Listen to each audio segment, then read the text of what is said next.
Muchísimas gracias, muy buenas noches con todos. Para quienes hacemos Chalver del Ecuador, es un gusto poder estar aquí como auspiciantes de esta noche. Agradecerle, doctor Wong, la invitación. Uno de los pilares importantes dentro de la organización es justamente realizar actividades académicas. Esta es su casa, darles la bienvenida e invitarles nuevamente cuando así lo sea necesario, pues que estén acá. Agradecerle también a Karen y a Erika, quienes obviamente nos han colaborado esta noche con la logística para que todos estemos acá. Y pues la línea de salud femenina del laboratorio está a las órdenes y a disposición de cada uno de ustedes. Así que nuevamente, como les mencioné, bienvenidos y espero que esta noche académica sea de total utilidad para ustedes. Nuevamente, doctor Wong, desearles todo tipo de éxitos de igual manera en las actividades de la sociedad. Gracias. Muy buenas noches a todo aquel público presente y sobre todo a aquellos que se están conectando a nuestro canal de YouTube de la sociedad. La directiva de la Sociedad de Patología de Tracto Genital Inferior y Colposcopía Núcleo Guayas, como parte de la conmemoración del Día Mundial de Lucha contra el Cáncer de Cuello Uterino, ha preparado algunas actividades y dentro de estas se encuentra el simposio Prevención del Cáncer de Cuello de Útero, iniciativa 90-70-90 para el 2030. Lo lograremos y para esto la sociedad ha invitado a 3 profesionales de alto nivel académico. Pero antes de empezar, vamos a tener las palabras de nuestro presidente de la Sociedad de Patología de Tracto Genital Inferior, el doctor José Wong, ginecobstetra. Buenas noches. La verdad, para nosotros es un placer que nos acompañen esta noche. Pues, como lo dijo Ana Lucía, estamos inaugurando nuestro ciclo de conferencias y este ciclo de conferencias es llamativo porque lo vamos a hacer de esta manera, de una manera híbrida, lo cual nos está permitiendo al mismo tiempo contactarnos con más profesionales a través de las redes, ¿no? En este caso a través de nuestro canal de YouTube, Sociedad Colposcopía Guayas. Esta noche vamos a tratar un tema que, si bien es cierto, no es nuevo, es un tema que arranca mucho antes del 2020, pero que con la iniciativa que propone la OMS se convierte en un tema importantísimo. Nos marca un reto que es bastante complejo para una sociedad como la nuestra, las sociedades latinoamericanas, en las cuales hay una gran limitación, sobre todo en la parte económica. Y más que nada porque por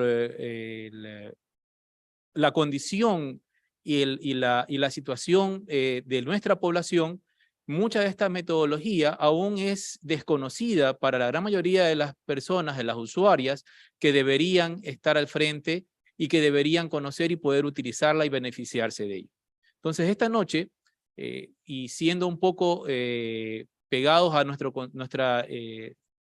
deseo actual de la sociedad de darle oportunidad a nuevos miembros, a gente joven que está llegando, a profesionales que vienen con conceptos y conocimientos también bastante frescos, hemos tratado de buscar a estos profesionales para que nos acompañen esta noche y puedan compartir con nosotros un tema tan importante como este, que es de actualidad, que va a sonar muchísimo este año en diferentes foros a nivel de toda Latinoamérica y a nivel mundial. Entonces, Ana Lucía, los dejo para que los presenten. Bien, vamos a empezar nuestro simposio con la doctora Fanny Sañay, ginecóloga obstetra y colposcopística, sexóloga clínica, graduada en la Universidad de Buenos Aires, fundadora del Instituto de Ginecología y Sexología. Y vamos a tener el tema situación epidemiológica del cáncer cervicouterino en el Ecuador. Bienvenida, doctora. Muchas gracias, para mí es un placer estar con ustedes, gracias por la invitación, sobre todo con nueva tecnología, que cada vez es muy importante también para nuestros pacientes. Muy contenta de tener aquí personalidades y gente que sabe mucho acerca de virus del papiloma humano y cáncer de cuello uterino, pero también voy a aprovechar la intervención de este medio de comunicación, vamos a hablar a través del canal de YouTube, porque nuestras pacientes nos preguntan y son a ellos a quienes les tenemos que responder. Y digo nuestras pacientes, pero también nuestros pacientes. Cada vez en la consulta tenemos más frecuente que los acuden también sus parejas, en muchos casos masculinos, y tenemos que aprender a hablar del tema. El cáncer de cuello uterino, causado por el virus del papiloma humano, cada vez se extiende más en mujeres y en hombres también, para lesiones de bajo grado y también lesiones de alto grado que pueden causar cáncer. Bueno, para comenzar voy a hablar un poquito de cuál es la situación epidemiológica del cáncer de cuello uterino en el Ecuador. El cáncer de cuello uterino es una gran amenaza para la salud de la mujer a nivel mundial. Aproximadamente 266.000 mujeres mueren por cáncer de cuello uterino. En el Ecuador, este cáncer es el segundo más prevalente, seguido del cáncer de mama. En el año 2019 fallecieron cerca de 490 mujeres por ese tipo de cáncer y se diagnosticaron alrededor de 2.036 nuevos casos a nivel nacional. En esta, que es una imagen de la Organización Mundial de la Salud y colaboradores, tenemos también cómo en el 2020 en mujeres entre 20 y los 64 años, el primer cáncer es el cáncer de mama, pero el segundo lugar ocupa el cáncer de cuello uterino y por esto esta problemática mundial. En Latinoamérica las cifras son alarmantes también, llegando a 22.8 por cada 100.000 mujeres en el año. Como pueden observar, ocupamos actualmente el puesto número 7, siguiéndole a Perú y antes de Argentina. Como les decía, en Latinoamérica tenemos una cifra alarmante de 22.8, con una cifra de 21.2 nuevos casos por 100.000 mujeres a nivel mundial. Quiere decir que en Latinoamérica nos estamos pasando. En Ecuador se diagnostican alrededor de 1.600 nuevos casos de cáncer de cuello uterino cada año. Representa también la segunda causa de muerte en nuestro país, en mujeres de 20 a 69 años de edad, y según la Globocan y la OMS, ocupamos la 7ª posición. En promedio tenemos un total de 20 nuevos casos de cáncer invasor, o sea, un cáncer un poquito más avanzado, y 10 casos de cáncer in situ para nuestros pacientes que nos están escuchando, un cáncer que está ubicado en ese sitio. Una tasa de mortalidad de 9 casos por cada 100.000 mujeres. Y también, ¿qué nos tiene que importar mucho? La morbilidad y la mortalidad. Morbilidad es cuando se presentan estos casos y mortalidad, las pacientes que mueren a causa de cáncer de cuello uterino. Esta morbilidad ha incrementado en un 36% y la mortalidad en un 46%. En el Ecuador también nos llama la atención que tenemos una tasa de supervivencia de alrededor de 52.4%. Esta cifra se ha mantenido, aunque nuestra idea es llegar a que esta supervivencia aumente. Y un dato también muy importante es esta tasa de años de vida potencialmente perdidos. Es muy importante y llama la atención porque cuando decimos pérdida es que una paciente joven llegó a fallecer por un cáncer de cuello uterino, que es una enfermedad prevenible, diagnosticable y tratable. Esta estadística o esta tasa de años de vida potencialmente perdida, lo que nos permite es establecer el impacto de esta patología sobre las muertes prematuras en esta sociedad, en nosotras las mujeres de Ecuador. El cáncer de cuello uterino, tenemos la asociación principal, que es con el virus del papiloma humano. A veces en las consultas yo les comento, ¿por qué decimos el virus cuando tenemos muchísimas cepas acerca de este? Pero ¿qué nos interesa saber? Por lo menos conocer cuáles son estas cepas más frecuentes. En los casos de bajo riesgo, que son las principales causas, verrugas vulvares, verrugas planas, verrugas genitales, tenemos los virus de bajo riesgo, los más frecuentes 6, 11, 34, 40, 42, entre otros, y los genotipos de alto riesgo, que son 16, 18, 31, 33, 35, entre otros, que sí son los causantes de lesiones premalignas en el cuello del útero o inclusive en lesiones invasoras en el cuello del útero. Insisto y los quise mencionar porque nuestros pacientes cada vez quieren saber y porque tenemos alternativas preventivas también para esta patología. Entonces, por lo menos estos números, estos genotipos, nuestros pacientes los deben conocer. Siguiente. En Ecuador, en el año 2017, En el año 2017 se hicieron ciertas estadísticas en pacientes de Loja, Zamora y El Oro, donde se determinó que el genotipo más frecuente era el 16, seguido del genotipo 18 y en tercer lugar los genotipos 58 y 51.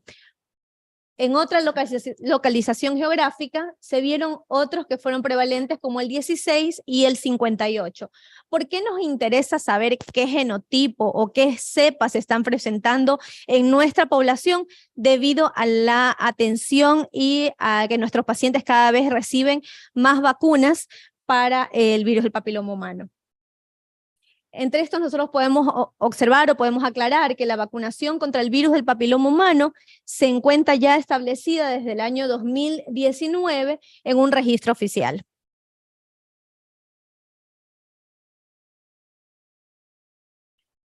Acerca del cáncer de cuello uterino, ¿qué nos pasa con nuestros pacientes?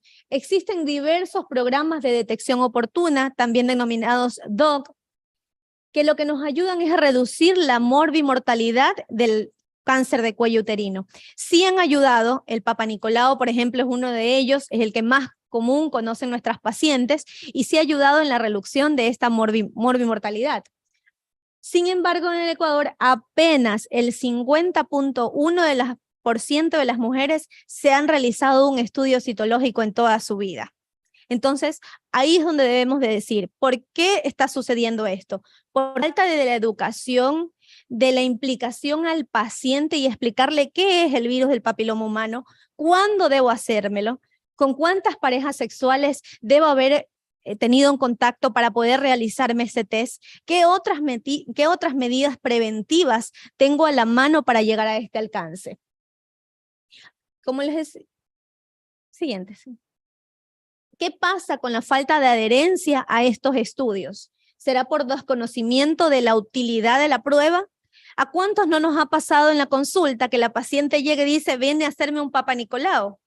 Pero la paciente no tiene idea para qué es un Papa Nicolau. No sabe para qué es. Solo dice el chequeo que me tengo que hacer, porque eso es lo que me dijeron en casa. Entonces es importante que nosotros seamos quienes les podamos comentar a nuestros pacientes y explicarles de qué se trata, debido a que si nosotros le enseñamos a estas pacientes las alternativas que hoy en día tenemos, probablemente esta morbilidad más adelante se va a ver muy disminuida.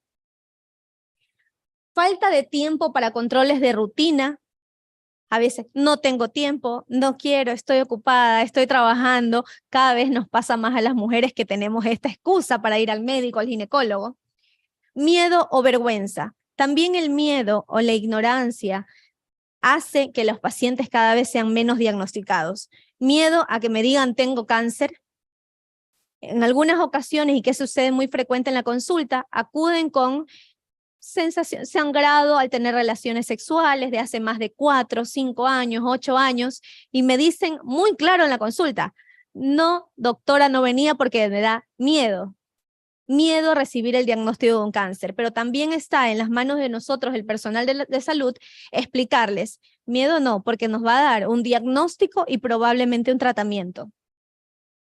Dificultades en los accesos a los servicios de salud. Esta es una problemática a nivel mundial y también sobre todo en los países subdesarrollados o en vías de desarrollo.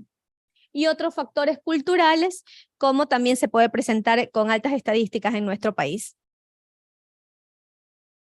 El cáncer de cuello uterino, como ven, les he puesto esta imagen, es un problema de salud pública a nivel mundial. No es solo a nivel del Ecuador, es a nivel mundial. Puede ser potencialmente prevenible. Cuando hablamos de prevención, cuando les explicamos a estos pacientes, más de lo que les dije en un principio, decir qué es, cómo se lo contagia, quiénes me lo pueden transmitir, qué maneras puedo tener para hacer prevención.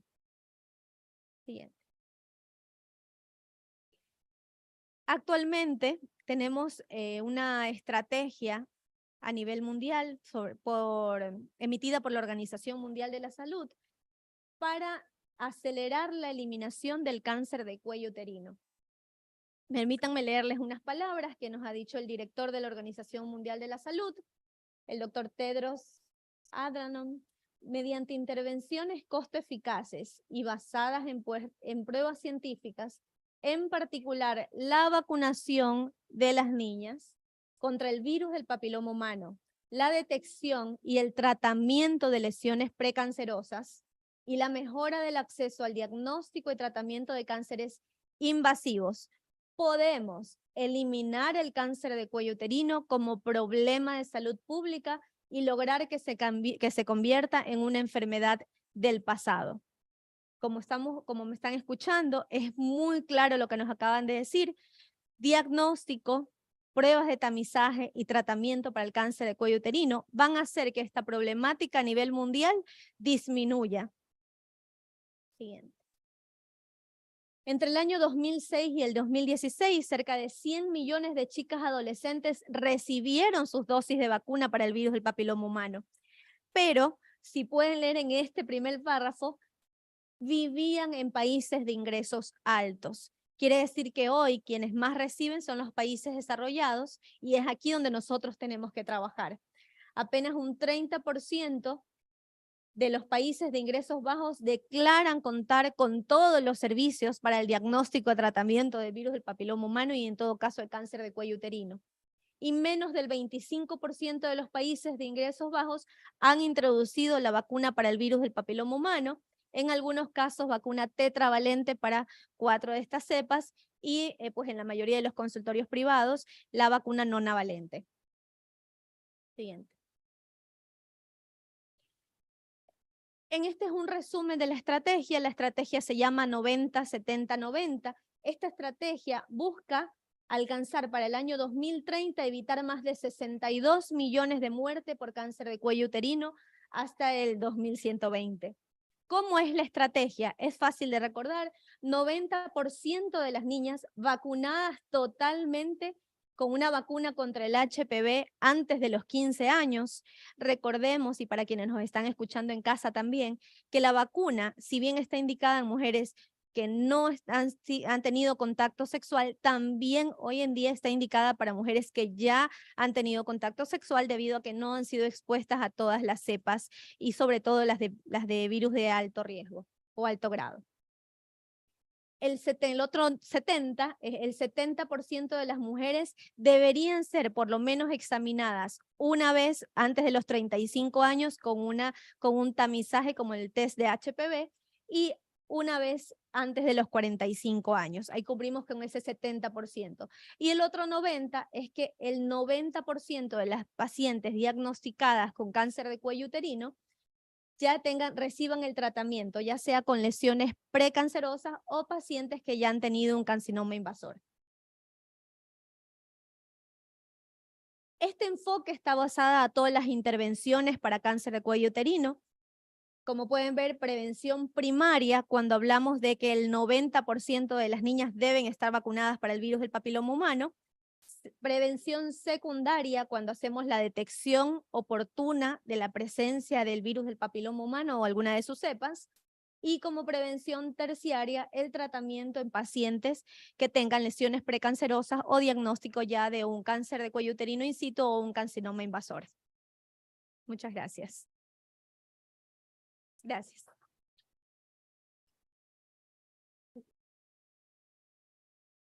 Muchas gracias, doctora Sañay, por todos esos conocimientos impartidos, no solamente para todos los que pertenecemos al área de salud, sino también es muy importante para el público en general. A continuación, vamos a tener al doctor Gustavo García Moen. Él es médico con maestría en microbiología médica, experto en el diagnóstico molecular de enfermedades infecciosas y patología molecular de tumores sólidos en Solca, Guayaquil. Y él nos va a compartir el siguiente tema, que es BPH, diagnóstico oportuno. Muchas gracias, doctor. Muchas gracias por la oportunidad de poder contribuir ahora.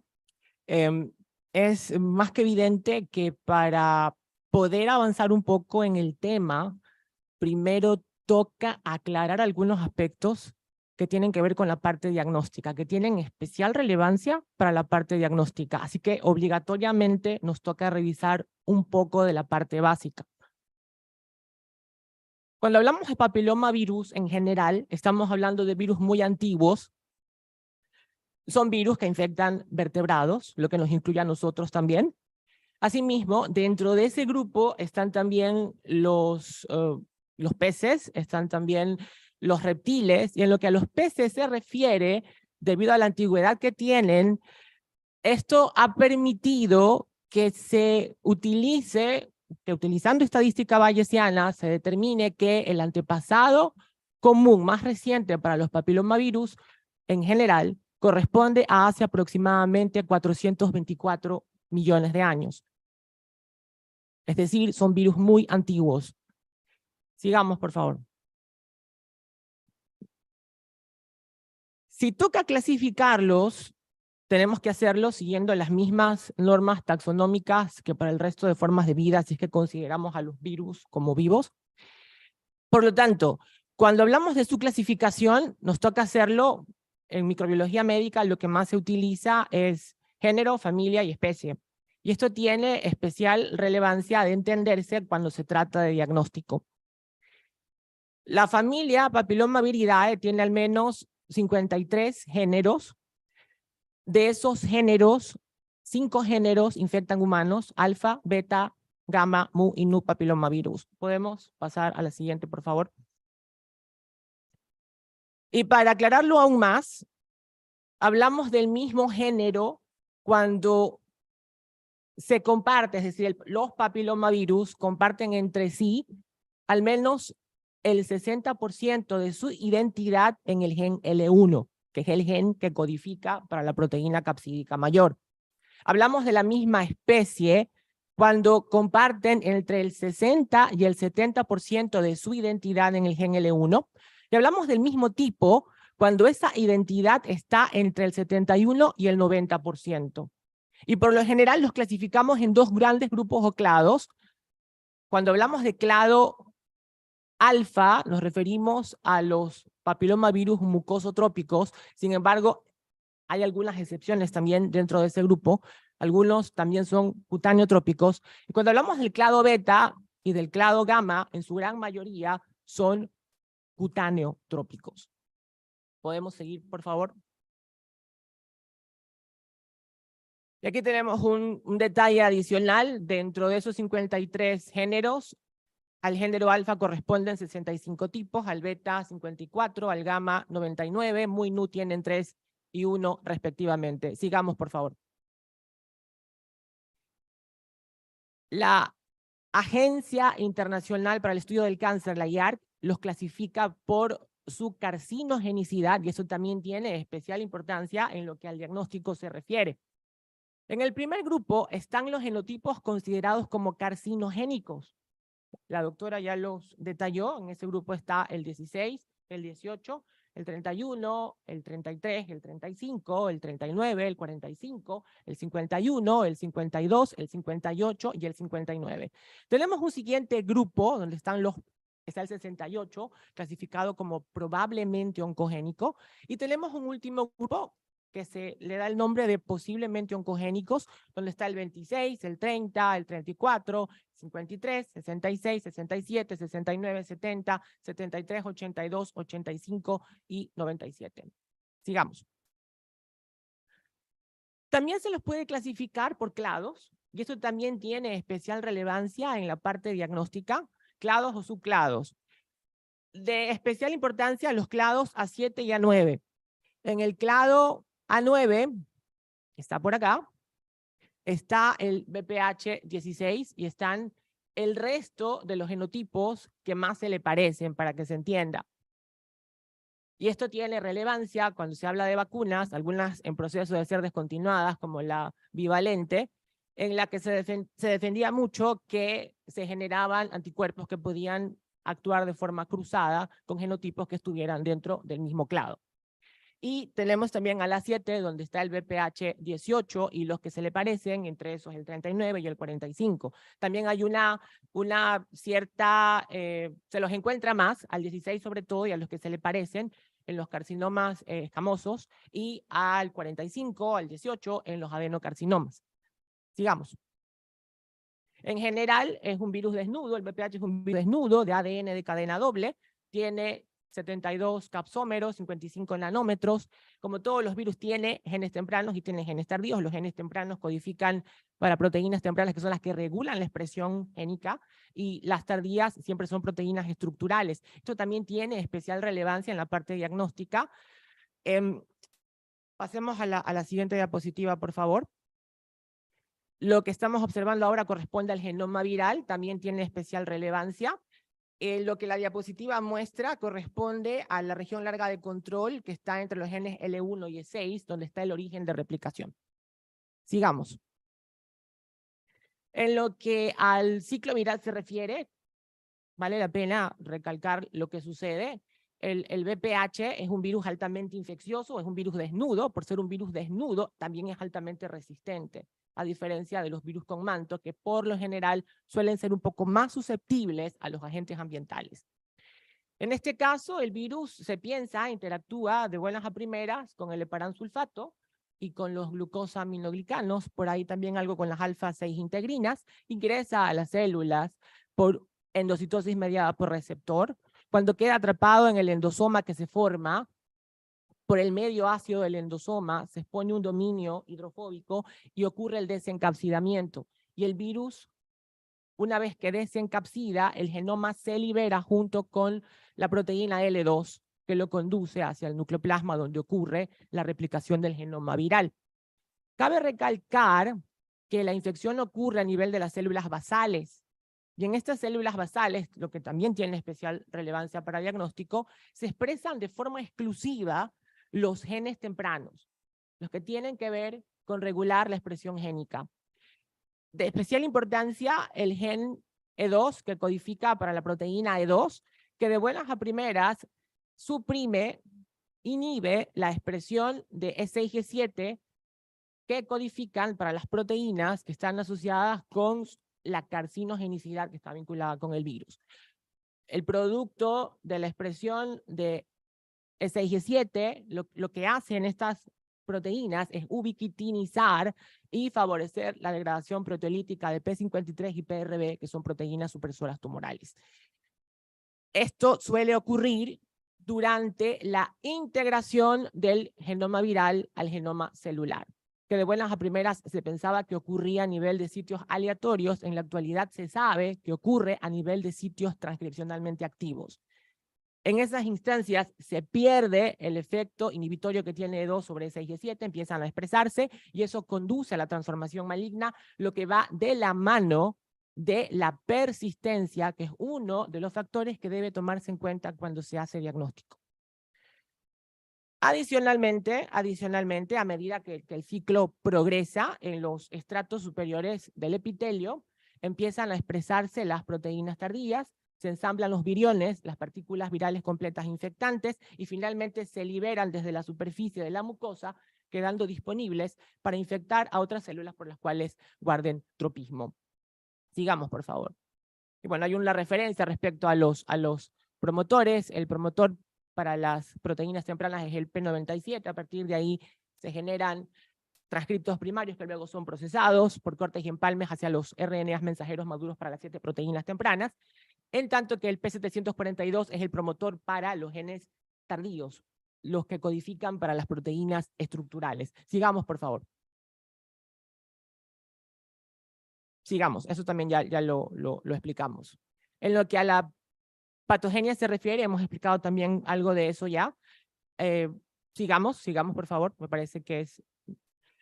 A consecuencia de la actividad viral, las células muestran un efecto citopático, en este caso corresponde a la formación de coilocitos, que son células con núcleos deformes y vacuolas perinucleares, es lo que se observa por acá. También a consecuencia de la actividad de las proteínas tempranas, ocurre un estímulo que desencadena sobre todo hiperplasia, que es una de las características típicas de las lesiones vinculadas con VPH. También algunas de esas proteínas tempranas, como E5, por ejemplo, interactúan con los receptores para el factor de crecimiento epidérmico y de esa manera también inducen la proliferación celular. Sigamos, por favor. Aquí tenemos algunas imágenes cortesía de nuestra institución, de nuestra unidad de patología. Aquí tenemos imágenes de coilocitos, sigamos. Una imagen con un poco menos aumento, sigamos. Bien, las lesiones que derivan de la infección por VPH se las puede clasificar entre comillas como benignas y algunas premalignas también. Y digo entre comillas porque en la experiencia nuestra muchas veces a partir de condilomas y de verrugas o de papilomas también suele recuperarse genotipos de alto riesgo. En fin, el punto es, en el caso de las lesiones de tipo verruga, cuando aparecen, la referencia que está en la diapositiva indica que cuando se las extirpa suelen revertir, derivado de estimular la respuesta inmune celular. Sigamos. Cuando aparecen, lo pueden hacer de forma diseminada, especialmente en pacientes inmunocomprometidos, y en el caso de las vías respiratorias suelen vincularse con, por ejemplo, con papilomatosis respiratoria recurrente, que es otro de los problemas vinculados con genotipos que tienen también importancia a nivel genital. Sigamos. Para el caso de los genitales, el periodo de incubación en promedio suele ser de más o menos 3 meses. Sigamos. Y las lesiones que aparecen corresponden a las características que ya se han descrito en las diapositivas anteriores. Aquí vale la pena recalcar que cuando se trata de genotipos clasificados como genotipos de alto riesgo, la frecuencia de integración al genoma suele ser mayor. Son genotipos que suelen integrarse al genoma celular y con eso conllevan la patogenia que explicamos antes. Sigamos. Vamos a hablar un poco sobre las manifestaciones clínicas. Ya hicimos referencia un poco sobre las lesiones en general. Lo que se utiliza para hacer diagnóstico con mayor frecuencia es biología molecular, y en biología molecular reacción en cadena de la polimerasa. La referencia de la diapositiva indica que entre el 2 y el 44% de las mujeres resultan positivas luego de que se realiza una sola prueba. Y aparentemente la infección por VPH suele estar bastante más extendida de lo que se pensaba. Sigamos.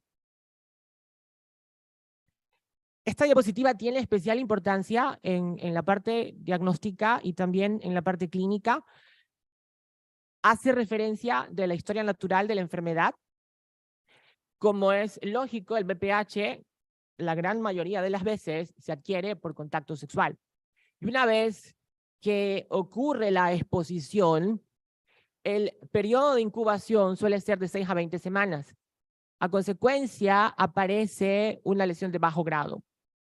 Una verruga, un condiloma o una lesión de bajo grado. De ese grupo, al menos el 80% hace aclaramiento de la infección en aproximadamente 18 meses. No obstante, el 20% restante hace infección persistente, pudiendo progresar en 2 a 5 años hacia lesiones de alto grado. Y de ese grupo, un porcentaje hace carcinoma cervical invasor en aproximadamente 10 a 20 años. Sigamos, por favor. Y existe algo de evidencia derivado del seguimiento de mujeres que han hecho aclaramiento o que en lo posterior hacen algún tipo de inmunosupresión, que la reactivación del VPH podría estar asociada con persistencia y con latencia. Ese es otro detalle importante que vale la pena recalcar. Sigamos, por favor. Bueno, las manifestaciones clínicas, hemos hablado un poco sobre eso ya.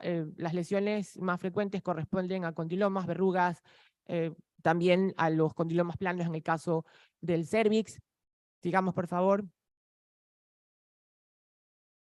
Los condilomas planos son a menudo clasificados como lesiones de bajo grado. La neoplasia intraepitelial cervical de tipo 3 y la lesión intraepitelial escamosa de alto grado corresponden al carcinoma in situ. El carcinoma propiamente dicho es por lo general, pero no siempre, de tipo escamoso. No obstante, los adenocarcinomas de cervix se han vuelto frecuentes y se ha demostrado también que se asocian con VPH. Algunos autores refieren datos un tanto controversiales, no necesariamente resultan positivos, pero alguna evidencia existe de la contribución de VPH a los adenocarcinomas también. Sigamos, por favor. Vale la pena recalcar algunos detalles extragenitales, que tienen que ver también de forma indirecta con la parte genital. En lo que la papilomatosis respiratoria se refiere, suele ocurrir en niños de menos de 5 años, por lo general deriva del paso a través del canal de parto. Así es como se adquiere el BPH y a partir de ahí aparecen lesiones que suelen ser recurrentes y difíciles de erradicar. Sigamos, por favor. También vale la pena recalcar que algunos genotipos son específicos de la boca, entre esos el BPH 13 y 32, que se vinculan con hiperplasia epitelial focal o enfermedad de Hecke. Sigamos. Bueno, esto es una imagen respecto al NIC1, NIC2 y NIC3, sigamos. Estas son las vacunas disponibles hasta el momento. Las dos primeras están en proceso de descontinuarse, al menos en Estados Unidos. La idea es apegarse un poco más a Gardasil 9. Sigamos.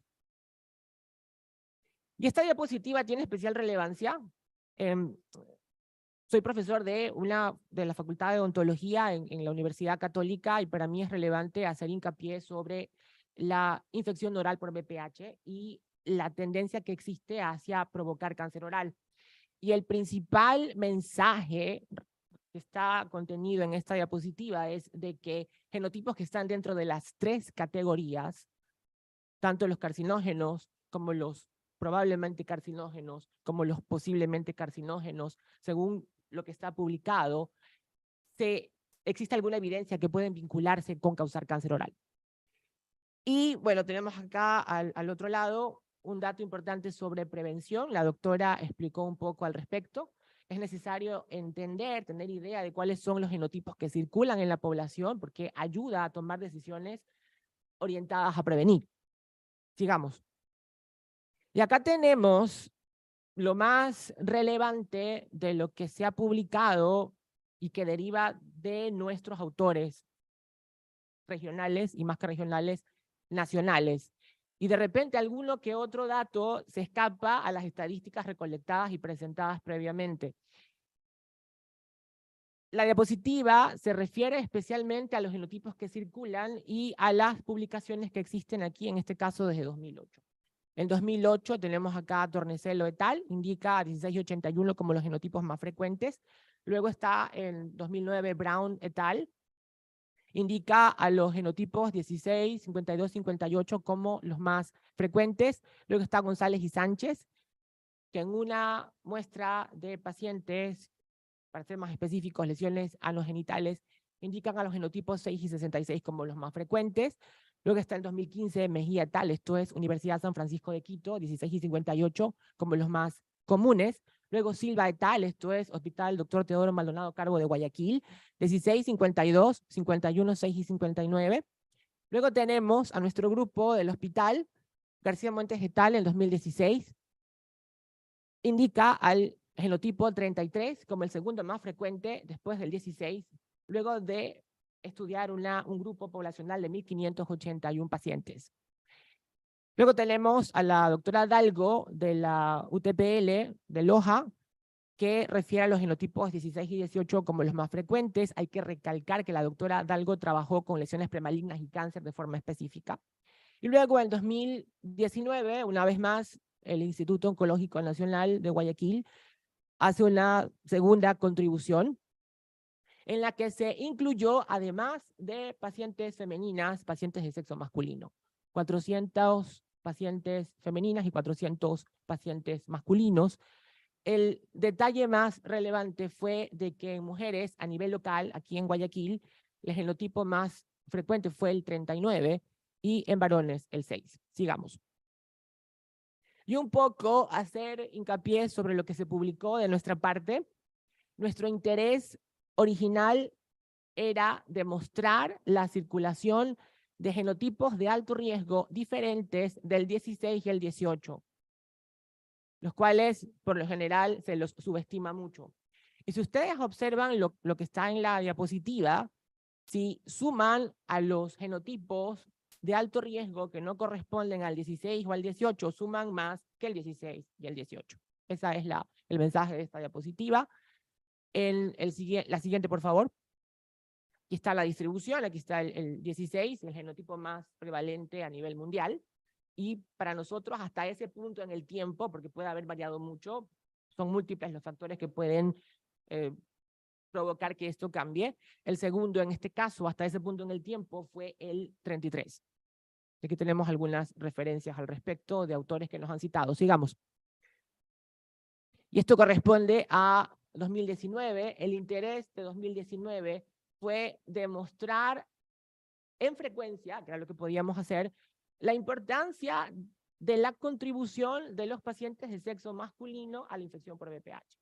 Y en este caso resultó estadísticamente significativa una frecuencia mayor para el sexo masculino versus el sexo femenino. Sigamos. Y esto corresponde a la distribución de ese entonces, que ya lo explicamos. Sigamos, por favor. Una imagen, esto la doctora lo explicó bastante bien antes, podemos seguir. Sigamos, por favor. Vamos a concentrarnos ahora hacia la parte diagnóstica y un poco más de cómo se hace diagnóstico orientado más a la parte molecular. El diagnóstico molecular no se basa únicamente en muestras típicas, esto es, no solamente en cepillados cervicales.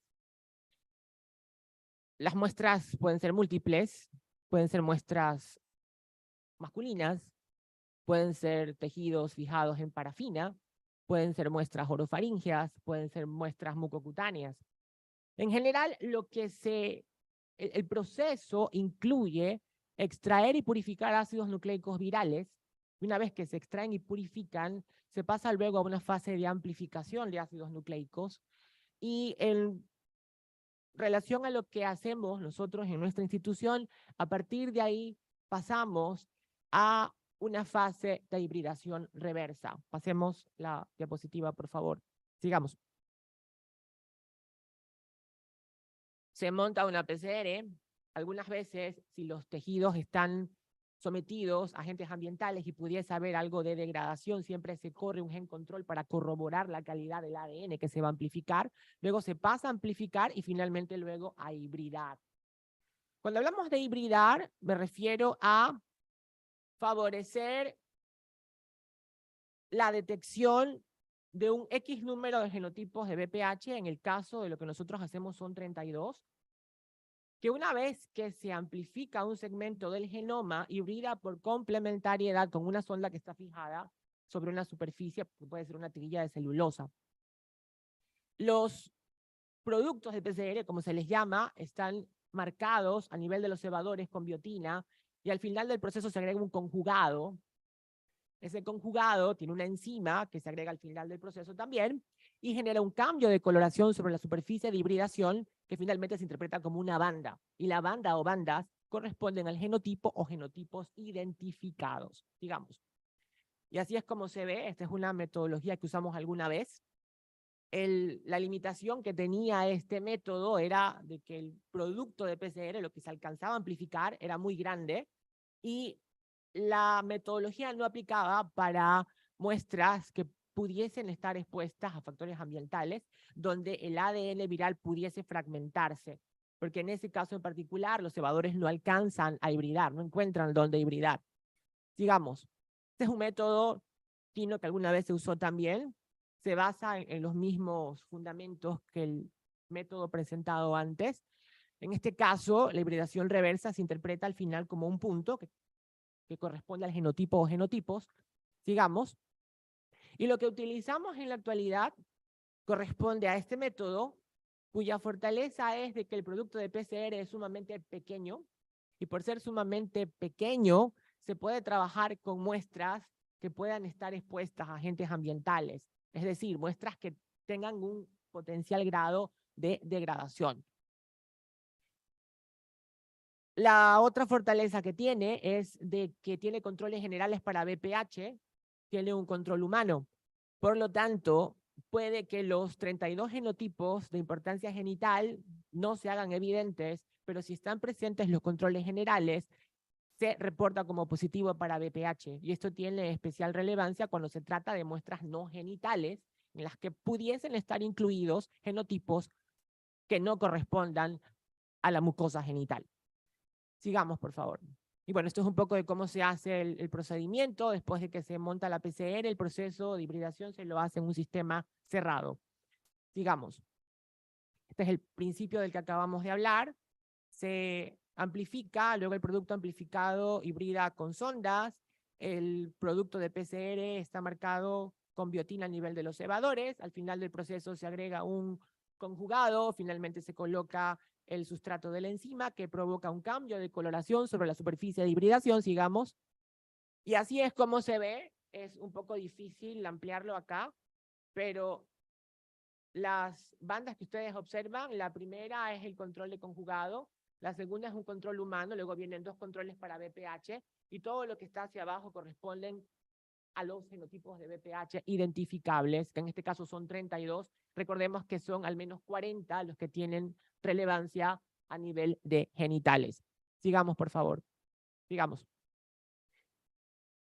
Finalmente cerramos con esto. ¿Cuáles son las ventajas del diagnóstico molecular de BPH? Sigamos. En algún momento se lo explicó acá también. El Papa Nicolau, tradicionalmente utilizado, fue implementado por primera vez hace más de 50 años. En 2012, la Sociedad Americana del Cáncer indicó por primera vez en sus guías la necesidad de incluir el testado molecular de forma complementaria al estudio por citología. La citada combinación está indicada como método de screening de primera línea cada 5 años en mujeres de 30 a 65 años. El estudio por biología molecular aumenta la sensibilidad para detectar la neoplasia intraepitelial cervical de tipo 2. Sigamos. El mejor método para pacientes con citología normal y BPH positivo sigue siendo motivo de debate. La recomendación más frecuentemente indicada corresponde a hacer un seguimiento 1 año después o testar para BPH 16 y 18. Si no se detecta BPH 16 o 18, se recomienda cotestar 12 meses después. Si resulta positivo, se examinará además por colposcopía. Sigamos. En 2014, la FDA aprobó una prueba comercial para la detección de BPH para utilizarse en el screening del cáncer cervical. Adicionalmente, la Sociedad de Ginecología Oncológica y la Sociedad Americana de Colposcopía y Patología Cervical desarrollaron guías que indican realizar screening de BPH de forma exclusiva cada 3 años en mujeres de 25 años o más. A las pacientes positivas para BPH 16 o 18 se les hace colposcopía, aquellas positivas para el resto de genotipos de alto riesgo se les realiza una citología refleja. Sigamos. El testado molecular para la detección de BPH resulta mucho más sensible que la citología para detectar lesiones premalignas y se ve menos afectado por el individuo que toma la muestra. El testado molecular para la detección de BPH tiene una mayor sensibilidad, 24.6 versus 55.4%, pero una menor especificidad, 94.1 versus 96.8, lo que significa que una mayor proporción de pacientes sin cáncer cervical tendrán un resultado positivo para BPH. No obstante, si lo vemos desde el punto de vista de la prevención, detectar la causa, o al menos la causa más frecuente en el 95% de los casos, estaríamos haciendo lo correcto. Muchas gracias.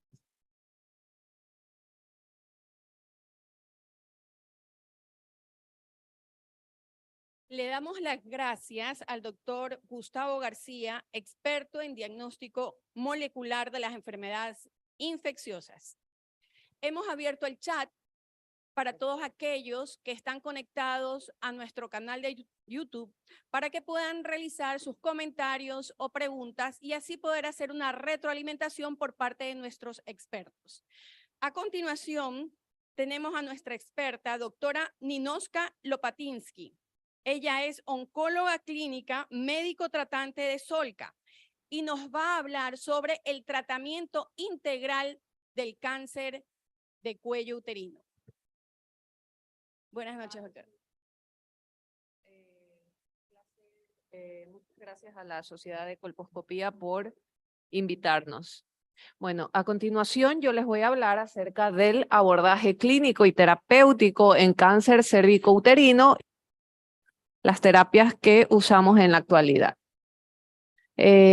Como ya lo dijeron antes, un estimado de número de casos en el 2020 de cáncer cervicuterino fue de 9.227.484 casos en todo el mundo, ocupando el cáncer de cervix el cuarto lugar, seguido de cáncer de mama, colon y pulmón. La tasa de incidencia en el Ecuador, en un corte a marzo del 2021, se vio que el cáncer cervicuterino estaba en tercer lugar, seguido del cáncer de mama y próstata, con una alta tasa de mortalidad e incidencia, ¿ya? Es importante, antes de cualquier terapéutica, tener una confirmación histológica, ya que con ello vamos a predecir no solamente el pronóstico o la agresividad de la enfermedad, sino también vamos a predecir el tratamiento y su respuesta. El subtipo más común es el carcinoma de células escamosas, ocupando un 75%. En segundo lugar, tenemos a los adenocarcinomas, que van de un 15 a un 25%. También tenemos un subtipo mixto, donde tiene un componente de adeno y escamoso. Y en menor incidencia están los sarcomas, los melanomas malignos y los carcinomas neuroendocrinos, que son aquellos secretores de somatostatina. Listo. La última edición de la FIGO, la 8ª edición, en su estadificación nos habla que un estadio 1 está netamente confinado al cérvix, ya son tumores que miden menos de 4 centímetros y cuya resolución básicamente es quirúrgica, ¿ya? En aquellos estadios 2, donde hay una invasión que va mucho más allá del útero, pero no se extiende hacia el tercio inferior de la vagina, podemos ya pensar en una adyuvancia con quimio radioconcurrente. Estadios 3, donde hablan ya de una invasión del tercio de la vagina, asimismo como de los ganglios, la pared pélvica y los ganglios paraórticos. Aquí ya es un tratamiento, bueno, mucho mayor, hay que intensificar más la terapia, y en estadios 4, cuando ya la enfermedad está a distancia. La perspectiva histórica y estándares en cáncer de cervix, como vemos, todo nace con el estudio GOG desde el año de 1985, donde se comparó el uso de cisplatino a dosis de 50 miligramos metro cuadrado versus 100 miligramos. A partir de esto, bueno, continuaron en estudios siempre con quimioterapia. En 1999 aparece la radioterapia concurrente, y aquí se demuestra que son tumores con alta tasa de respuesta a la radioterapia, ya que son muy radiosensibles, ¿ya? Posterior a ellos se hicieron estudios variados con otros subtipos de drogas, entre ellos está cisplatino topotecan, dobletes también con cisplatino, y en el 2014 hasta el 2020 se corroboró esta terapia con los tripletes de cisplatino paclitaxel más bevacizumab, que es un antiangiogénico, sobre todo en fases metastáticas o en estadios 4 de la enfermedad. Antes de dar un tratamiento, sobre todo en lo que es un estadio temprano de la enfermedad, es importante ver en qué condiciones está la paciente, si ella desea una preservación de la fertilidad, cuántos años tiene, ya que mientras más joven, obviamente va a haber un mayor riesgo de recaída a futuro, y sus comorbilidades, aquellas enfermedades autoinmunes o metabólicas que nos limitan el tratamiento. La clasificación de riesgo en estadios iniciales, sobre todo en estadios 1B y 2A, es importante para determinar si esta paciente se va a beneficiar o no de algún tipo de adyuvancia, ¿ya? Aquellas de riesgo alto tenemos que son aquellas que tienen un compromiso ganglionar pelviano, en las cuales tuvieron una cirugía subóptima, quedaron márgenes positivos, o aquellas que hay un compromiso macroscópico de los parametrios. Al menos de uno de estos factores se considera ya una paciente de riesgo alto. En lo que es el riesgo intermedio, tenemos a la invasión linfovascular, el tamaño del tumor, sobre todo si son tumores mayores a 4 centímetros, y ahí no veo. Bueno, si cumple al menos 2 de estos factores, es una paciente de riesgo intermedio.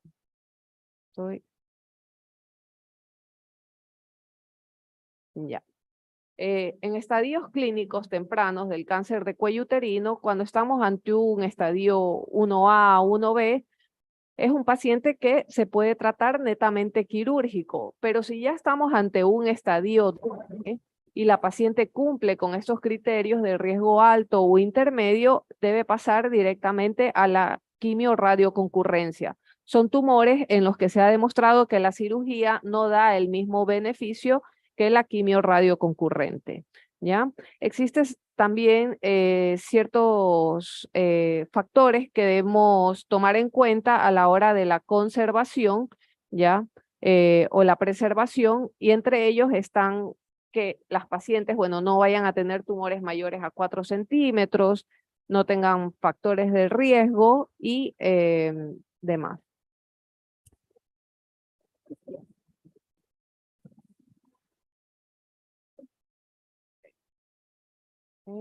Esto, bueno, ya lo hablé.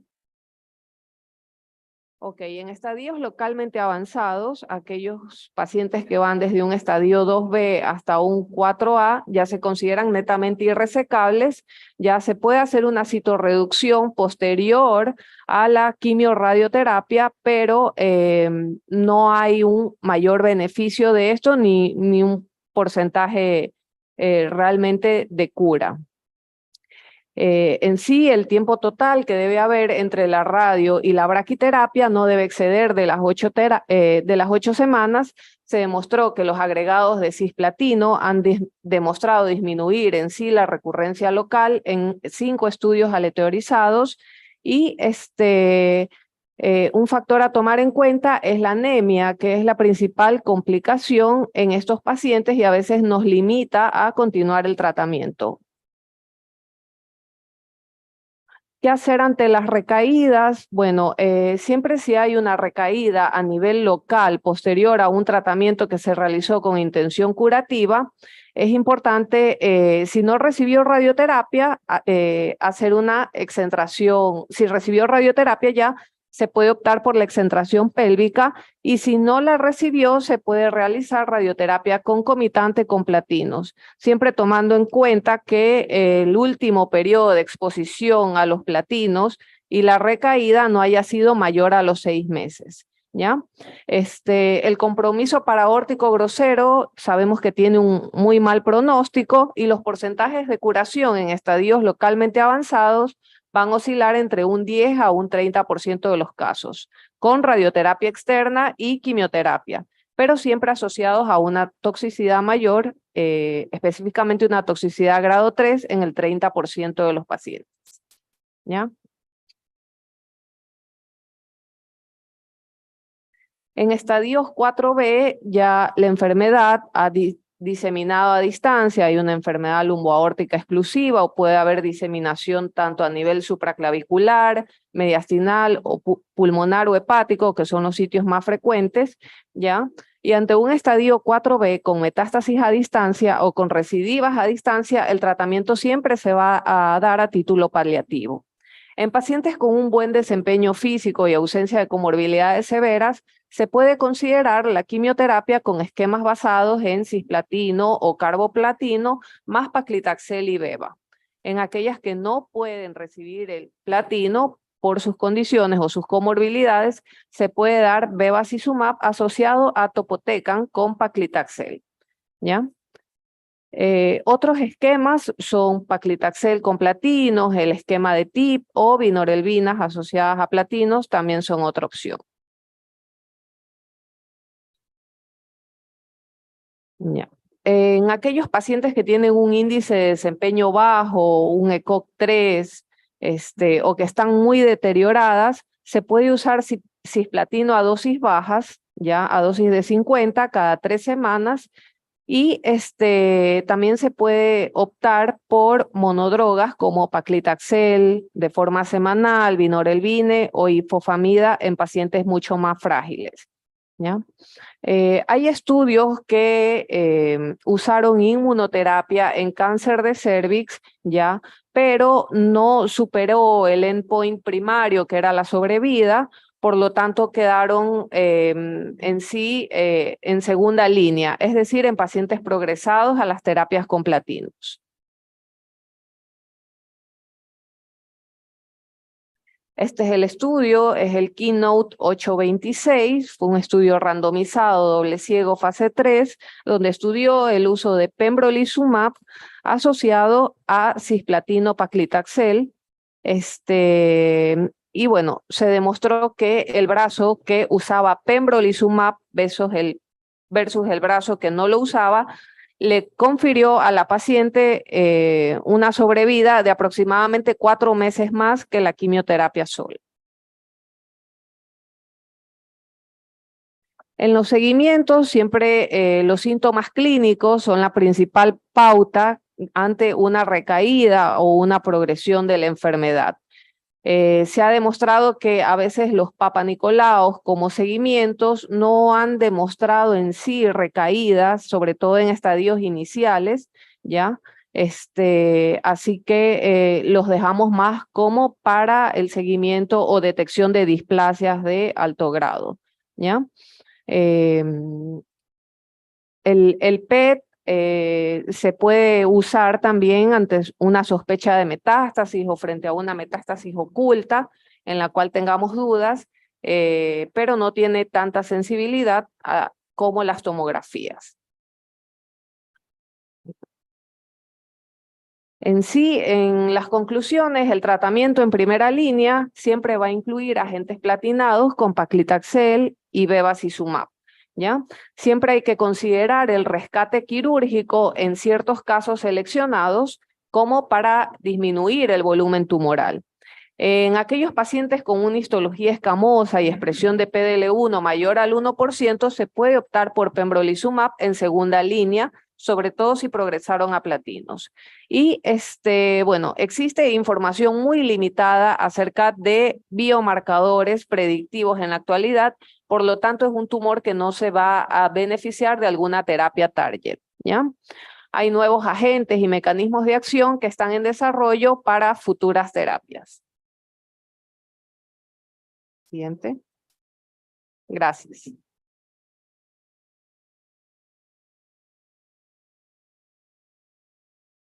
Primero, pues, les agradezco por la exposición a los tres ponentes que han estado esta noche.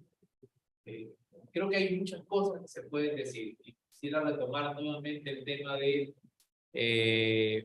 ¿podremos alcanzar esta meta o este reto que nos impone o que nos propone en realidad la OMS para tratar de llegar a un futuro 2120 con una patología tan terrible como el cáncer del cuello uterino en tasas tan bajas como la propuesta, que es de 4 por 100.000 habitantes? Todavía no lo podemos decir, no lo vamos a poder decir, nosotros no lo vamos a ver probablemente, pero creo que sí podemos comenzar a establecer puntos importantes que nos puedan servir de base. Para nuestra Latinoamérica, con las limitaciones económicas bien conocidas. Primera parte, vacunación, ¿no? Estamos todavía bien lejos de las tasas que nos están proponiendo y que ya se están manejando en el primer mundo. Segunda parte, ese cambio de paradigma de la citología al test de HPV estará al alcance, podremos estar al alcance nosotros para poder llegar a ese cambio, a esa posición, a llegar a tener una prevención real con un test de alta sensibilidad, por lo menos en las mujeres a partir de los 30 años en adelante, como se propone en el trabajo, en la estrategia. La atención clínica para la detección temprana de las lesiones precursoras de cáncer, antes de que lleguemos con el trabajo oncológico. ¿Estamos preparados para poder dar una atención clínica para la prevención y detección temprana de las lesiones precursoras de cáncer? ¿O simplemente estamos haciendo las veces de que estamos llegando a esa preparación? Creo que lo hemos planteado en otras reuniones y se vuelve difícil de poder evaluar porque no tenemos un organismo que regule la preparación de los profesionales que se encargan justamente de ese punto tan mínimo, pero importantísimo porque es el filtro para evitar que haya menos casos o más casos de cáncer de cuello uterino. Entonces, y por último, justamente lo que hablaba la doctora, que es el tratamiento de las lesiones de cáncer en sí. Estamos en capacidad de abarcar la demanda de las pacientes con cáncer de cuello uterino de una manera real y completa y adecuada. ¿Tenemos instituciones o solo tenemos una institución que está en capacidad de dar tratamientos como ya lo está contando la doctora sobre la radioterapia como tratamiento ideal?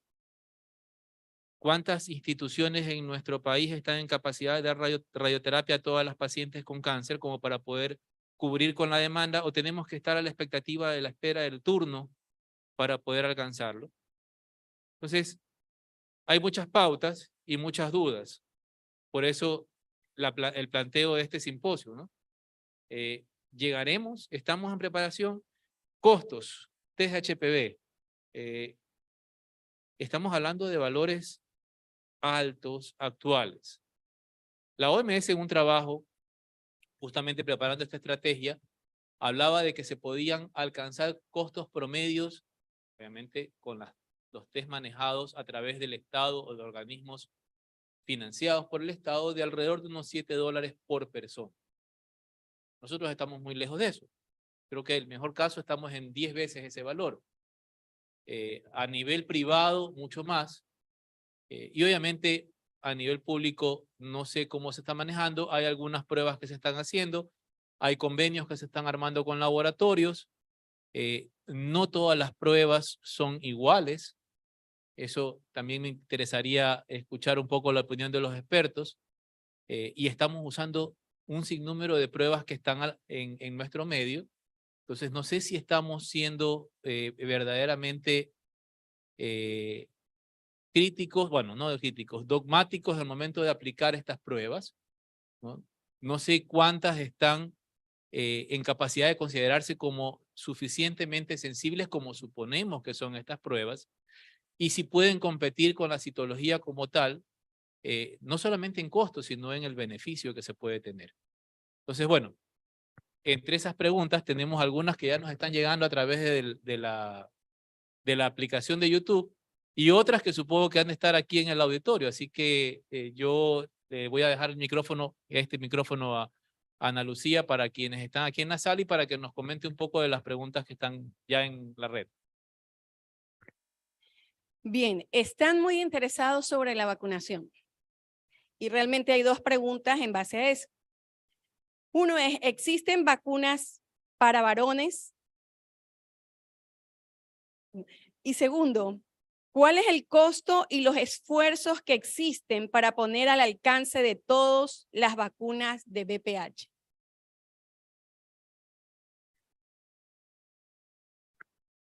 Bueno, interesante la pregunta, aunque esperable, ¿no?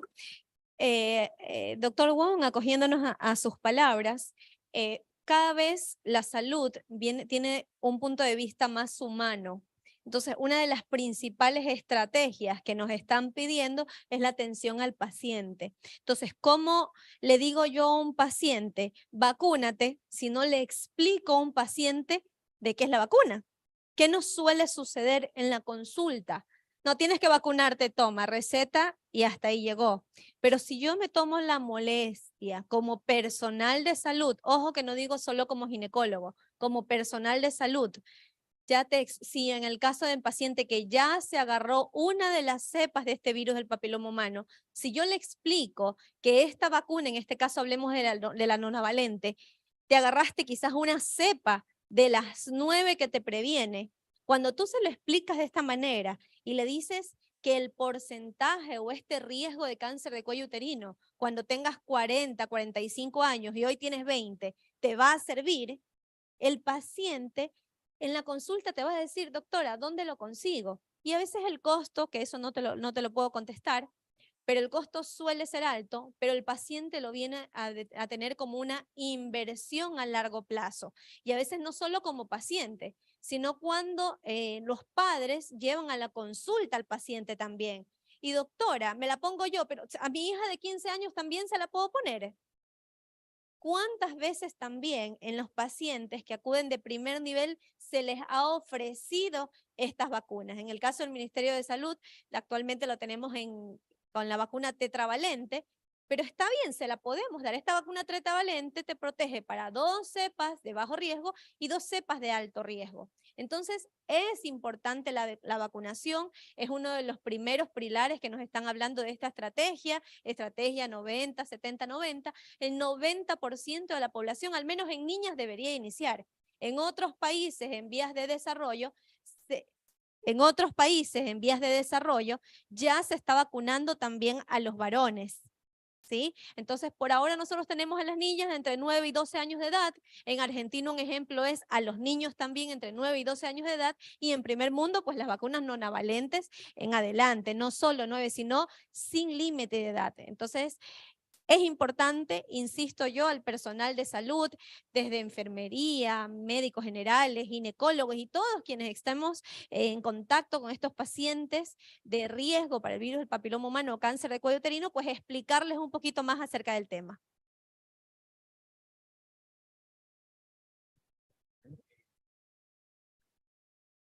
Pregunta, es la misma vacuna, ¿no? Tanto para hombres como para mujeres. Desde los 9 años en adelante, como política de Estado o como política de salud pública, debería ser de 9 a 15 para poder cumplir, obviamente, con esta estrategia. La estrategia habla solamente de niñas. La propuesta que se está haciendo en algunos países, también con recursos limitados, es en varones. ¿Y por qué? Porque no va a haber contagio si no hay un contagiado que transmita. Entonces, obviamente, la idea es abarcar a toda la población, pero si vamos en cuestiones de política pública, pues por lo menos el mínimo debería ser las niñas de 9 a 15 años. En los esquemas que están claros y que están establecidos ya para cada una de estas vacunas.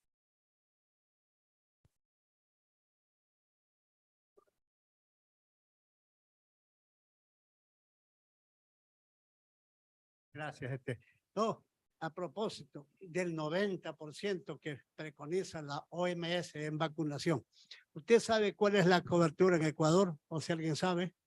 ¿Se conocen cifras oficiales de cobertura?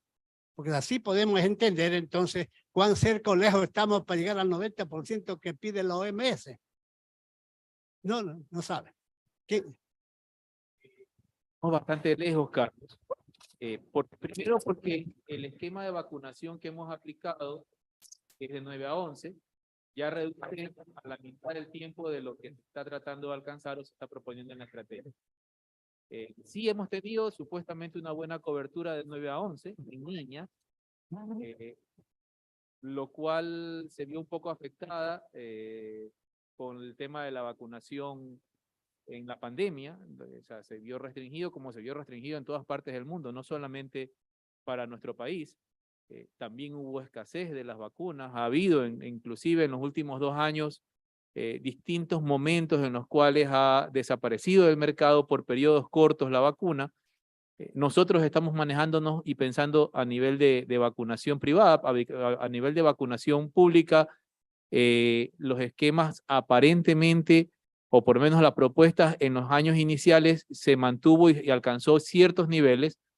No te podría decir con certeza actualmente cuáles son los valores, ni cuáles son las estadísticas que están manejando el ministerio. Sería interesante poder conversar con alguien del ministerio que nos dé un poquito más de luz sobre ese tema. Carlos.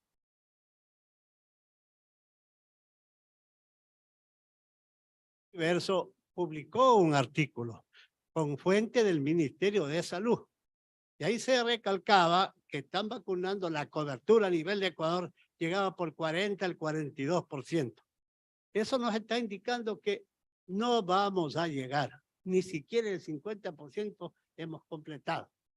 Entonces yo preguntaba si es que alguien sabe de fuente oficial, pero repito, eso publicó el Universo, pero la fuente era el ministerio. Y es interesante que sea así. Probablemente no está lejos de esa cifra. Y casualmente, esa inversión de todo lo que hay que hacer, probablemente debería ser la herramienta más económica de todas, ¿no? Es mucho más costoso atender un cáncer, y la doctora me lo puede corroborar, por el tema de los costos, no solamente de los equipamientos para tratamientos de radioterapia, sino de la quimioterapia. Y en la medida en que tenemos más casos de cáncer, tenemos más demanda de tratamientos que muchas veces no necesariamente están todos aquí en nuestro medio a precios alcanzables. Es mucho más fácil manejar la vacuna que hacer todo el cambio que hay que hacer, que va a ser necesario en equipamientos y en procesos para poder pasar de la citología convencional que estamos acostumbrados a la nueva maquinaria de esquema de prevención con los test de PCR de genetificación de papilomavirus. Y obviamente también estamos hablando de que con vacunación vamos a tener también casuística de pacientes con lesiones precursoras, que depende de ser exigente el proceso. Entonces, como estamos fallando en la puerta de entrada, la casa está llena. Y nos va a costar trabajo vaciar. Bastante trabajo. Ese justamente era mi comentario al final del conferencia.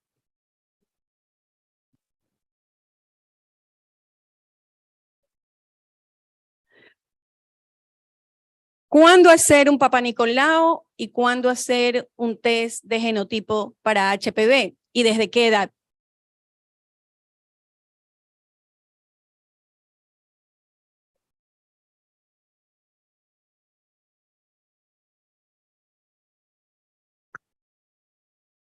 Esta pregunta es grandemente discutida, ¿sí? Pero sí, tenemos que hacer al menos el Papa Nicolau en pacientes a partir de los 21 años de edad que tengan durante un año al menos, durante 3 años consecutivas una misma pareja sexual, o en pacientes que ya hayan iniciado más de 3 años con una misma pareja, o en el caso de pacientes que tengan durante el mismo año más de 3 parejas sexuales. Eso con el Papa Nicolau. Con el test de HPV se nos ha indicado que es preferible realizarlo en pacientes mayores de 30 años o en caso de pacientes menores de 30 años con colposcopías positivas o sospechosas de alguna lesión de alto riesgo.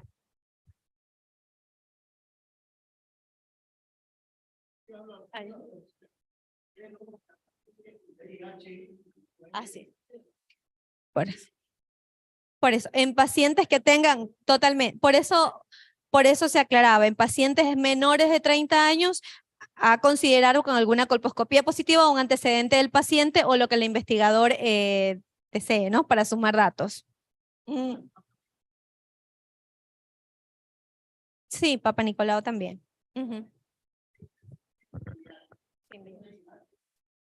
Así es, totalmente. Lo que quisiera aclarar es que no es recomendable todavía, no lo es en los casos generales, hablando en la casuística general, utilizar la tipificación o la genotipificación en pacientes por debajo de 30 años, general, ¿no? Estamos hablando de pacientes que no tienen antecedentes, que no pertenecen a grupos de riesgo. No tiene sentido que se haga tipificación como prevención. Ahí la citología sigue siendo el primer paso de arranque en el tema de detección, porque la citología con el tiempo, y se van a ir dando cuenta, va a ir quedando más para la detección de la enfermedad que para la prevención del riesgo para cáncer.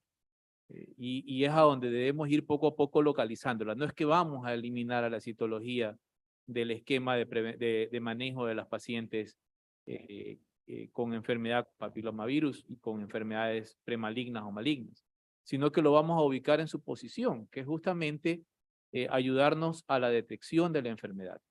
Pero para la prevención de cáncer de cuello uterino sí creo que debemos irnos alineando con la tipificación que está bien corroborada de los 30 años en adelante en la población general, que se debe repetir cada 5 años según los esquemas que se están manejando a nivel del primer mundo, que en salud pública y de acuerdo a la propuesta de la OMS de la estrategia, sería cada 10 años, y de hecho ellos mencionan hacer una primera prueba a los 35 y una segunda prueba a los 45 años de edad.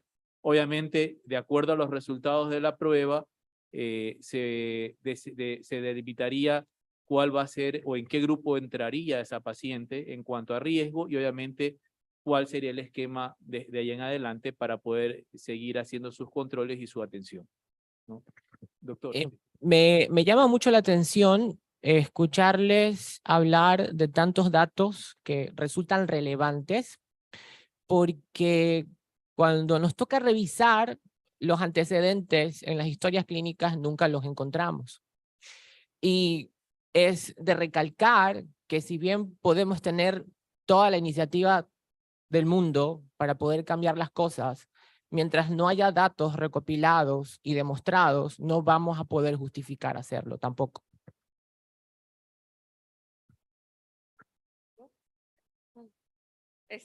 Bueno, yo quería acotar algo, recordar que esto es un problema de salud mundial y que se estima que en el 2030 estas cifras van a ser 3 veces mayor. ¿Ya? Es importante la promoción, sobre todo por medio de Papá Nicolau, un screening a tiempo, detectar los factores que más predisponen a alguien a contagiarse del virus y poder dar un tratamiento oportuno. Es también importante hacerse chequear por un médico especializado, porque muchas veces las pacientes llegan con un estadio avanzado, ya operadas, y eso únicamente lo que hacemos a veces es causar una siembra tumoral y diseminar más pronto la enfermedad. Es importante una estadificación adecuada y hacer posteriormente una citorreducción óptima, siempre y cuando veamos que la paciente se va a beneficiar de aquello. Gracias. Bien. Creo que por honor al tiempo, nosotros vamos a tener que concluir con este simposio. Hay un montón de preguntas y conceptos que quedan todavía ahí pendientes. Ojalá pues podamos organizarnos y desde ya pues están invitados a participar, a seguir participando en nuestras actividades en el transcurso de este año. Por lo pronto, pues les doy las gracias. De verdaderamente es importante para nosotros como sociedad el poder compartir estos momentos con especialistas jóvenes, digo yo, ¿no? Pero ya hace unos años atrás yo miraba y decía, yo soy de los jóvenes, ya no. Pero me alegra mucho poder verlo de esa manera y tener sobre todo la tranquilidad de que si hay jóvenes preparados para el futuro que nos viene, nosotros vamos a poder estar más tranquilos en la medida en que pasan los años, ¿no? Entonces, muchísimas gracias al público que nos ha seguido a través del canal de YouTube. Muchísimas gracias al público presente que nos ha acompañado. Yo sé que para todos ha sido un gran esfuerzo. La situación social nuestra, el clima y muchas otras cosas nos juegan muchas veces en contra para estas reuniones, pero aquí estamos y vamos a tratar de seguir intentando mantener este tipo de contactos con la comunidad médica y con quienes quieran entrar a seguir nuestras conferencias. Bueno, con más que nada eso, les agradezco. No sé, Ana Lucía, si tienes alguna otra palabra. Agradecer nuevamente a la presencia de nuestros expertos, ¿no? Cada cual dentro de su espacio, pues nos han permitido tener un poco más claros ciertos puntos. Recordemos que esto, al estar abierto al YouTube, pues tenemos no solamente personal dentro del ámbito médico, sino también aquellos que quieren conocer más sobre esta problemática.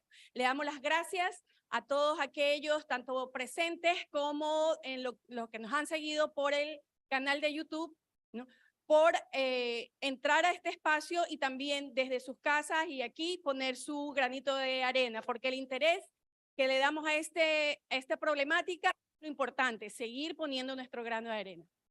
Muchas gracias a todos.